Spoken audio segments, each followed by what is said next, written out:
उभे राहतील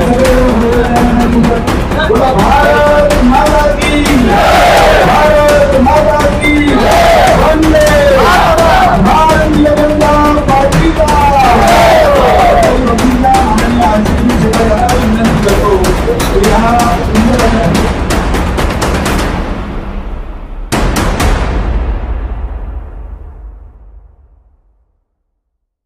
असलेले आपल्या राज्याचे सन्माननीय मंत्री रवींद्र चव्हाण साहेब, मंचावर उपस्थित भारतीय जनता पक्षाचे मध्य दक्षिण जिल्ह्याचे अध्यक्ष राजेश शिरवडकर जी,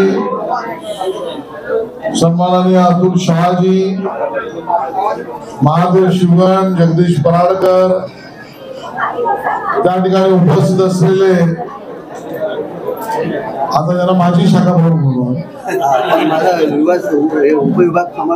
राजेश जी, आशिष गडकरी, उपस्थित अणुशक्ती नगर मधील विधानसभा क्षेत्रातील खऱ्या अर्थाने सर्व शाखा प्रमुख, उपशाखा प्रमुख, कार्यालय प्रमुख, युवा सेना पदाधिकारी, महिला पदाधिकारी, गटप्रमुख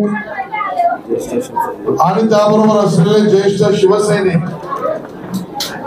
या सगळ्यांचं मी मनापासून भारतीय जनता पक्षामध्ये स्वागत करतो.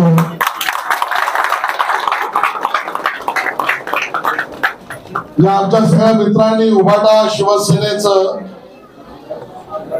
पदाचा राजीनामा देऊन त्या ठिकाणी आज भारतीय जनता पक्षात एवढ्या मोठ्या संख्येने त्या ठिकाणी प्रवेश केलेला आहे. खरं असं म्हटलं तर चुकीचं होणार नाही की अणुशक्ती नगर मधील खरी हिंदुत्वाची ओळख असलेली ही सगळी मंडळी आहे आणि आज त्या सगळ्या मंडळींनी आमच्या पक्षामध्ये आमच्या बरोबर यायचं ठरवलं. माननीय नरेंद्र मोदीजींच्या नेतृत्वामध्ये संपूर्ण देशात होत असलेला विकास आणि आमच्या असलेल्या ऐतिहासिक आणि धार्मिक ओळख यासाठी केलेलं प्रचंड कार्य, या सगळ्यावर विश्वास ठेवून या सगळ्या मंडळांनी आज भाजपमध्ये प्रवेश केला आहे. माननीय देवेंद्र फडणवीसजी यांनी महाराष्ट्रामध्ये विकासाची जी एक मोठी गंगा त्या ठिकाणी आणली, ज्याचा परिचय मुंबईत आपण पाहतोय.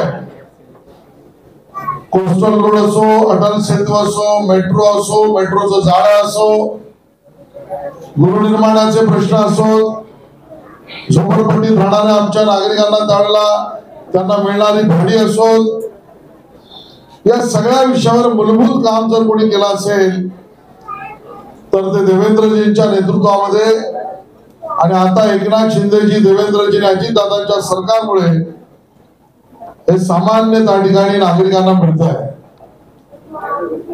मोठ्या प्रमाणात उभाटा सेनेला सोडून मुंबईभर सर्व पदाधिकारी भारतीय जनता पक्षाच्या दिशेने येत आहेत आणि याचं चिंतन खरं तर उद्धवजींनी करायला लागेल. आज अणुशक्ती नगर जवळजवळ उभाटा सेना रिकामी झाली अशा पद्धतीचं चित्र आहे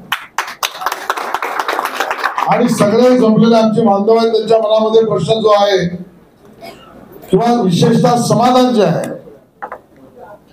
ते 500 वर्षांपासून असलेलं आमचं मनातली मनोकामना म्हणजे अयोध्येतलं आमचं श्रीरामाचं मंदिर हे ज्या कल्पकतेने न्यायालयीन लढाई, पूर्ण लढाई लढून माननीय मोदीजी, माननीय अमित शहाजी, नड्डाजी यांच्या नेतृत्वामध्ये आज 500 वर्षानंतर आपल्या सगळ्यांची इच्छा पूर्ती झाली आणि प्रभू रामचंद्राचं भव्य मंदिर आज त्या ठिकाणी अयोध्येमध्ये उभं राहिलं आहे.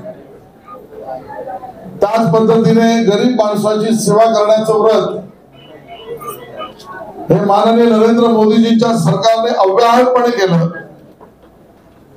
आणि मग गरीबातल्या गरीब माणसाला करोनाच्या काळात सुद्धा मोफत राशनीच्या दुकानावर मिळणारं राशन हे आजही चालू आहे. बराच काळ ते खातं सुद्धा आमच्या रवींद्र चव्हाण साहेबांकडे होतं.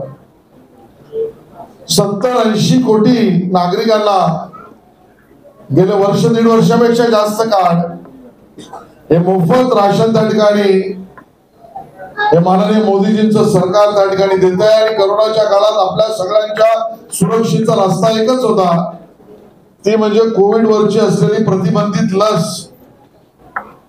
ती लस सुद्धा माननीय मोदीजींच्या सरकारने 200 कोटीहून जास्त त्या ठिकाणी मोफत दिल्या। मी अशा बऱ्याच गोष्टी सांगू शकेन, पण आज खऱ्या अर्थाने हिंदुत्वासाठी या सगळ्या आमच्या अणुशक्तीनगर मधल्या सहकार्यांनी उद्धवजींनी त्या ठिकाणी हिंदुत्वाचे विचार सोडले। त्या ठिकाणी असलेल्या त्यांच्या कार्यक्रमामध्ये आणि त्यांच्या दौऱ्यामध्ये प्रवासामध्ये भेटणारी लोक पूर्वी छत्रपती शिवाजी महाराज की जयच्या घोषणा देणाऱ्या लोकांबरोबर उद्धवजी फिरत होते, सियावर रामचंद्र की जय म्हणणाऱ्या लोकांबरोबर उद्धवजी फिरत होते।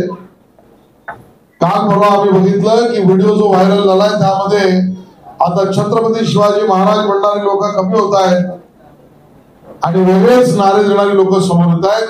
आम्ही कुठल्याही धर्माच्या विरोधात नसलो तरी ते नारे अख्खा महाराष्ट्र देश पाहतोय।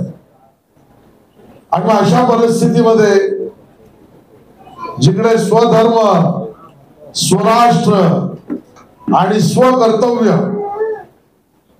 याची चाड आणि याची इच्छाशक्ती घेऊन काम करणाऱ्या मोदीजींच्या नेतृत्वामध्ये आपण सगळेजण आलात। मी आपल्या सगळ्यांचं मनापासून स्वागत करतो। भारतीय जनता पक्षामध्ये आपल्याला उचित स्थान, पद आणि जबाबदारी ही त्या ठिकाणी आम्ही सगळेजण देऊच। आणि येणाऱ्या लोकसभेमध्ये ज्या 6 जागा मुंबईतल्या आम्हाला जिंकायच्या, जिंकणार आहोत आपल्या आशीर्वादाने, मेहनतीने।